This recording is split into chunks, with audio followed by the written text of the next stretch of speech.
Hello, my name is Shaz and this is Shazness Wellness. Welcome. We're talking dizzy spells because your girl has fainted in some very embarrassing places before and times. I think the first time I fainted was Christmas Day.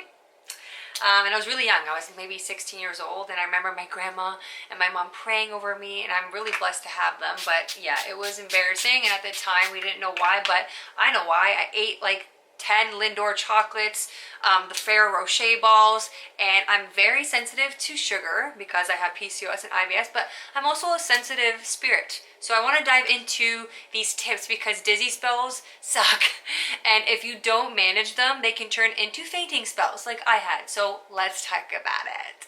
The first and the most powerful thing that I did to reverse my dizzy spells was remove pathogens from my gut. I've had parasites, I've had candida overgrowth, which I talk a lot about here. I've had E. coli, I've had so many pathogens. And what they do is they take your nutrients, and their byproducts are very toxic. And some of them have this methane gas that makes you feel dizzy and lightheaded and almost like you're a little bit tipsy, but you haven't drinking anything. And yeah, it's not a fun feeling. So removing the pathogens really helped me on a deeper level too, because I have IBS, or had IBS, and IBS is actually not a diagnosis. It is a symptom of something deeper going on. I always say IBS is BS.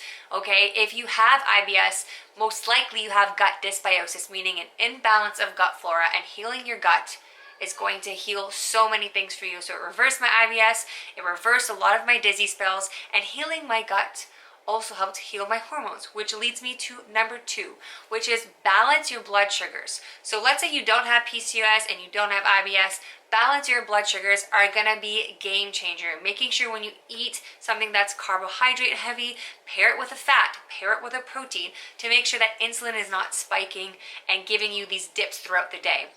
If you're hungry, don't skip meals. That's another big one for me.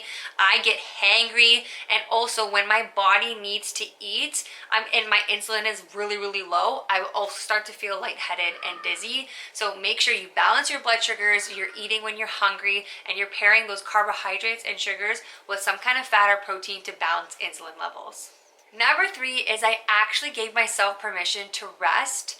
Most of the personalities that I attract and the clients that I attract are overachievers, overthinkers, people pleasers, and that also puts everyone else first except for us. And when we're tired, we feel it's lazy and we shouldn't be doing it. But giving yourself permission to rest is so powerful. Getting rest helps your cortisol levels so that you're not all over the place and you're not having these spikes. Again, it's kind of like insulin, right? We don't want insulin to be wonky. We don't want cortisol to be wonky. We really want to balance our hormones.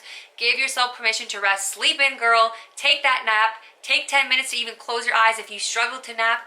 That helps so much. Also, legs up the wall pose was a game changer for me when I used to do like a 9-to-5 job and felt like I could not get to 5.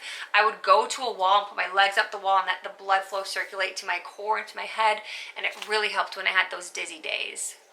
4 is I started to honor my sensitive spirituality. I attract a lot of beautiful souls that are empathetic, and that also comes with absorbing a lot of energy and also being the person that strangers just feel comfortable coming to talk to and telling their life story or telling their trauma to.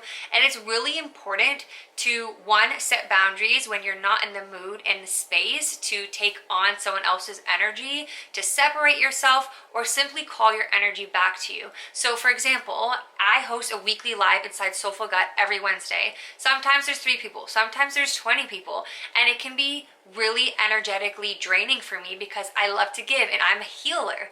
But what I learned from my spiritual coaches is that you don't have to feel guilty calling your energy back to you after the call or at the end of the day. Even for my kids, like I'm a mama and I give so much. So at the end of the day, when I'm in the shower, I take a moment to put myself in a big light bubble and I say, I call all of the energy that I've given back to me.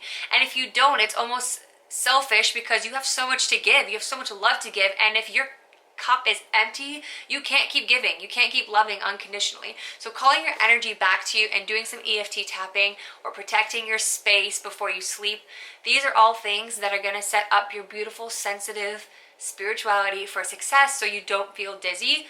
Also, if you're in tune with energetics of the moon and retrogrades, Okay, there was a retrograde recently and I texted my mom like, Mom, I am so dizzy and I'm checking up all the other boxes. What's going on? She's like, retrograde. I was like, yep.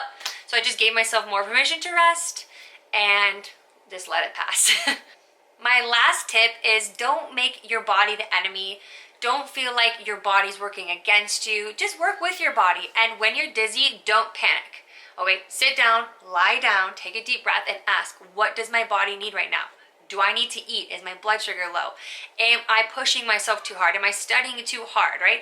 Which one of these ones are the ones that are causing these issues? And if you feel like, no, I balanced my blood sugar, I'm resting enough, I'm doing all the things, then it might lead to that number one point where you just have too many pathogens in your system, and every time you eat, they have these toxic byproducts, and then you get super sleepy and tired and dizzy after you eat. That's a sign that you know you need to do a gut reset, you need to heal your gut. So check the link in my bio if you want to learn more about how I help people do that. I have a free mini course breaking down the process on how to heal your gut holistically with a mind, body, and spirit approach.